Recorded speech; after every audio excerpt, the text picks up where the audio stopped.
All right, welcome back to the GSMC Wrestling Laureate podcast, brought to you by the GSMC Sports Network. I'm your host, Eric Rodriguez, here every Monday through Friday, 8 p.m. Pacific time, 11 p.m. Eastern time on the GSMC Sports Network. Talk about some good old-fashioned wrestling, just kind of reflect on what we talked about real quick. We talked about our WWE SmackDown review, and now we're going to jump into some Thursday night wrestling review, give you my takes on what happened on TNA Impact, also on Ring of Honor. So we're going to talk a little bit about that. But before we do any of that, I want to remind you guys to go ahead and hit up that super chat right there. We absolutely love hearing from you guys during the show. So whether if you got a burning question or a hot take in terms of professional wrestling, or just something you've been dying to get off your chest, something you've been dying to get off trying to get off your mind a little bit. This show is all about keeping the conversation lively, making sure your voice is part of the mix. So don't be shy. Drop your thoughts inside the chat. And if you really want to make sure your comment, question, or concern or opinion gets noticed, why not use that super chat? It's a $sign below that chat box, and whatever you put in there will be guaranteed to be featured on the show 1010%. Plus, it's a great way to support the GSMC Sports Network. The super chats helps us keep the lights on in terms of all the podcasts that we run here, and it bring you so we can bring you even more awesome, sports content that you guys love so much. We are absolutely super grateful for each and every one of you guys who joins us here daily on the GSMC Sports Network. Your support makes all the difference. So let's keep the conversation going, keep this party going. Send in those super chats because you guys are super awesome. And together we will make sure this show is bigger, better, and stronger than ever. But once again, if the super chat is not your thing, you can still find the tips and donations link at the GSMCpodcast.net. Shoot me your comments, questions, concerns. Tell me what you like. Tell me what you don't like. Just don't forget the Superman punch, that like and subscribe button to the show. Follow the show. Follow the network here at the GSMC Sports Network. We do love a lot of peace, love, and positivity 1010%. So don't be afraid. Don't be shy. Just do it. It's going to be awesome. So, it's going to be fun. All right, so let's go and talk about Thursday night wrestling. We're going to talk about some TNA Impact. That okay, nope, that didn't work out. Sorry, we're having a little bit of a malfunction here. Sorry, my notes aren't coming up. So let's talk about some Ring of Honor, Honor Club. Okay, let's start with Ring of Honor. We'll do Ring of Honor first.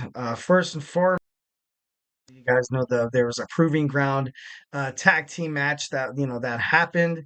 Thursday night Ring of Honor Club episode featured Guevara, Red Velvet, Cage of Agony, Dark Order, and more in action. A Ring of Honor Women's World Television Champion Red Velvet defeated Allysin in a proving ground match, and she actually unveiled kind of like a new type of belt for the Ring of Honor Women's Television Champion. So I thought that was super cool. I definitely think she has a promising run. She has a promising run in Ring of Honor. Obviously, I think when her and Queen are running on all cylinders, it's tough to beat them. It is tough to beat them. So you know, I think that they're gonna have something better in plan for them. Like not that I'm not saying that it's not impressive that she is the women's television champion. I just I kind of thought it'd be kind of a little more, but overall obviously that is the mid card championship. Kind of like that Intercontinental Championship in WWE, and that belt could be prestigious as well. It doesn't always have to be the big prize, because right now you have Athena absolutely running rampant all over Ring of Honor. No one could stop that girl, man. Nobody could stop her because she's so impressive. She's so physical. She's dynamic. She can jump in. She has an arsenal of attacks as well. She's like the total package in terms of wrestling. Kind of crazy to see her and kind of Jordan Grayskull one-on-one. I would absolutely love to see that. I think those are two of the best wrestlers inside the women's division. So 1010%, respect, love Red Velvet, and I think she's gonna be great. I think she's, obviously Allysin Kay. She was a worthy adversary, but obviously couldn't do what it takes to win that proving ground match. Gates of Agony defeated Dante Leon and Trip Jordy. Preston Vance defeated Brandon Cutler. John Silver defeated KM. Rachel Ellering defeated Maggie Lee, which is good for Rachel. I feel like when she had her shot at Mina Shirakawa, things didn't go as planned, but I feel like Shirakawa's probably going to be booked on AEW Dynamite, maybe Collision, and more or less on the AEW side, instead of Ring of Honor. So they're gonna have to need somebody, to kind of be that next, number one contender, to be because I feel like in every wrestling promotion, obviously you have the champion, you have the mid card champion, and then there's always that, there's always that next guy, like what I mean. There, he's always or she's always, just like pumping up momentum to kind of fight for a title shot. And I definitely think she has what it takes to challenge Athena. I don't know if she has what it takes to beat her, but I'm just, I think she's pretty great inside the ring. All in all, I think she's she'd be a worthy opponent. It'd be good to kind of book them in like a PLE or like a Super Club or something like that. That'd be dope.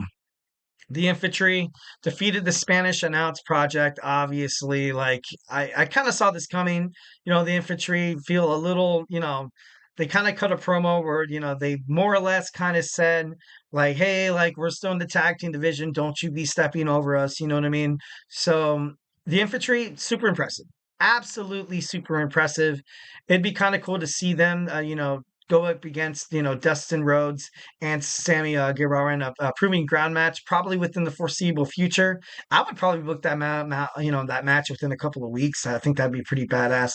I know I would love to see them go at it, but the infantry, on a roll, building up momentum. Hopefully for the Ring of Honor tag team title shot. That'd be cool. Anthony Ogogo with Shane Taylor defeated Kit Sackett. Brian Cage defeated Dion Russman. I love Brian Cage. I think, I think he's had a lot of success, obviously. Kind of faltered a little bit. Kind of seems like he's like, not like a glorified like jobber, but it seems like he does what it takes inside the match to kind of put over his opponents. I know for a fact that he has, he has title contendership, mentality that he's always down to fight. Obviously, who isn't? You know what I mean? Obviously, the leader of Gates of Agony, Brian Cage. So, I definitely think that he's going to be the next one to, kind of make that next step. A lot, because I've been watching Ring of Honor and AEW, for probably like going on almost a year. And Brian, I like seeing Brian Cage inside that ring. I'm sorry, like the way he comes in there, the way he just controls the match. I think he controls the match very, very well for like a big guy, for like a really buff guy. Usually, when you saw, kind of reminds me of Batista. I don't know if that's obviously going to rub some of the fans the wrong way, but it kind of reminds me of the Batista once when he was with Triple H and Evolution. He could probably the fans could get behind him if he wasn't such a good guy to hate. You know what I mean? Kind of like one of those things where if you're a good heel, you love to hate him, and then when he's a baby face, you love to love him. You know what I mean? So either way, I think, definitely love and respect Brian Cage. Want to see more out of him. Dustin Rhodes and Sammy Guevara defeated Dark Order to retain the Ring of Honor World Tag Team titles. And I saw that coming. I definitely saw that coming. The Dark Order has been, they've been on a roll too. They've been, consistently winning matches, on Honor Club. So, um, I love Dustin Rhodes, man. Dustin Rhodes seems like he's kind of looking for a second win. Obviously, him amidst of retirement is still kind of up in the air, and his contract with AEW. This, I love that Tony Khan's is, he's kind of taking a chance on it and be like, look, if you're gonna leave us, if you think you're too old, if you think you can't perform inside the ring like you used to do, we're gonna book you top bookings. You know what I mean? Obviously, the 6-man champion, also the tag team champions. So he's got a lot of gold. You know what I mean? And if he goes out right now, definitely go out a winner. So I think that'd be badass. All right. Let's do it. Obviously, we have TNA Impact to talk about from the Boeing Center in San Antonio, Texas. Obviously, this was the fallout of Victory Road. A lot of good stuff happened. You saw Alicia Edwards open up the show, obviously, kind of explaining what happened, basically exactly what happened. She called out Masha Slamovich, and and then Steels, of course. It seems like these two girls are going to be in the foreseeable future something like a tag team. maybe go up and try to defeat Spitfire. But I do love Spitfire. I'm happy that they actually became the TNA Knockouts champion, and I thought it was kind of cool. And then you saw Ariana Grace come out the NXT license to make a tag team match for next week. Wendy Chu and Rosemary continue to tag team against Jordan Grace and an NXT friend of Ariana. So that should be kind of crazy, but I don't know. Next, we have Eric Young backstage with Josh Alexander. Young says he's been where Alexander has been before. He said Alexander was heading to a place that's harder to come back from. That he can imagine. Young told Alexander that he's a leader and he needs to start acting like one, and that's true. That's true, 1,010%. I believe that Alexander is a TNA World Heavyweight Champion, and if the reports were true that during Slammiversary, during that six-way elimination match, how he was originally supposed to win, and then mid-match they're like, you know what, let's put the title on Nick Nemeth. That's dreadful. That's terrible. You know what I mean? For Josh Alexander, I'd get a little hostile too, because right now he's debating on leaving TNA. I think he should stay. I think he should stay. Kind of reminds me of like a more aggressive Kurt Angle, but like not that successful. But he has the potential to be successful. So definitely love that. First match we see Sinner and Saint taking on First Class. First Class was able to pick up the victory, which I kind of like. I thought that was pretty cool. Captain Charisma Mike Bailey was also backstage with Gia Miller discussing his win over Zachary Wentz at Victory Road. It definitely was one of the best nights, in my opinion. That's what, Miller said. It's Bailey Kushida and Leon Slater versus Wentz and ABC, for some reason, which was kind of like an odd, matchup here. And then we had match number two, pick your poison. We had, Matt Cardona versus Rhino, and you know, winner by disqualification was Rhino, so that was kind of cool. You know what I mean? I love Matt Cardona. Don't get me wrong, but sometimes like he seems like he be a little too much. Obviously, when you are a professional wrestler and you have TV time or airtime, you want to maximize anything. Obviously, that's what CM Punk told Roxanne Perez at NXT. So I thought that was kind of crazy. But Cardona nailed Rhino with the radio silence. PCO's music hit and the lights went out. Cardona had the chair ready for PCO, caught him with a choke slam. He went for PCO salt, but Cardona rolled out of the ring. PCO took the chair and pretended it was Cardona. He nailed the PCO salt on the chair and continued to beat the chair down. So yeah, that's PCO. Looks like he's absolutely frustrated that Stephanie Lander is out of TNA. And it was all Matt Cardona's fault. Kind of. Well, maybe, I definitely think it is kayfabe. But if she does have a legit, injury, then, obviously, pray for a speedy recovery. Next, we have the TNA Knockouts World Tag Team Champion Spitfire against NXT's Kendall Gray and Carly Bright. Obviously, two of a lot of two of the most talented up and rising stars on NXT. I think Kendall Gray is amazing. Same with Carly Bright. I would have loved to see Alicia Edwards and Masha Slamovich, stay intact, even though they would lose But if they team with Alicia with Tasha Steelz, maybe they can challenge Bianca Belair and Jade Cargill. That would be a banger. I would love to see those girls go to TNA because they're high end stars in WWE, and them coming on TNA soil would just be absolutely electric. But you had the TNA Knockouts champion win, still Knockouts champion Spitfire, which was super cool. Love that. Now we have the Texas Death Match between JDC and Mike Santana. Obviously, super graphic. This match was probably one of the longest matches I've seen. I watched the be like, oh, I knew exactly what happened, but you know what I mean. But it was cool for a Texas Death Match.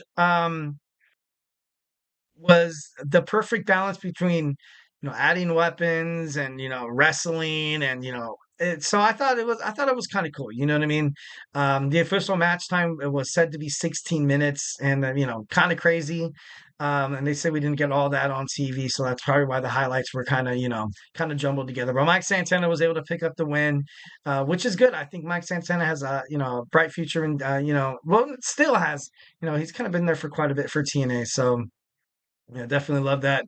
Next, we had Joe Hendry speak. It was, Hendry defeated Josh Alexander by submission with his own ankle lock at Victory Road. Hendry has discussed his roller coaster over the year 2024, obviously with the whole NXT thing, coming so close to winning the TNA World Championship. But of course, that damn Frankie Kazarian had to come up and interrupt, some Joe Hendry time. I hated that. I love Joe Hendry. I wanted to see him come back to WWE NXT. It was kind of cool when Nick Nemeth came out and told Kazarian to shut up, because it was like, dude, like, why do you always got to rain on everybody's parade? You know what I mean? So now we have a number one contenders match next week. Kazarian taking on Joe Hendry, so it should be pretty badass. All right, we have a 6-person tag team match. The System and Tasha Steelz with Alicia Edwards against the Hardys and Masha Slamovich. Obviously, we had the baby faces win in this one. The Hardy Boys and Masha Slamovich was able to, pick up the dub, which I kind of knew, I bet you anybody knew that was going to happen. You know what I mean? So, TNA was, pretty good for what I saw. So, obviously they're still looking, pretty great, more successful with their pay-per-view sellouts and stuff like that. So, I don't know, this collaboration is doing pretty darn well. All right, so guys, do not go anywhere. We're going to jump on into my third segment. We got wrestling power rankings. We're going to talk about the top 10 men. So, hey, do not go anywhere.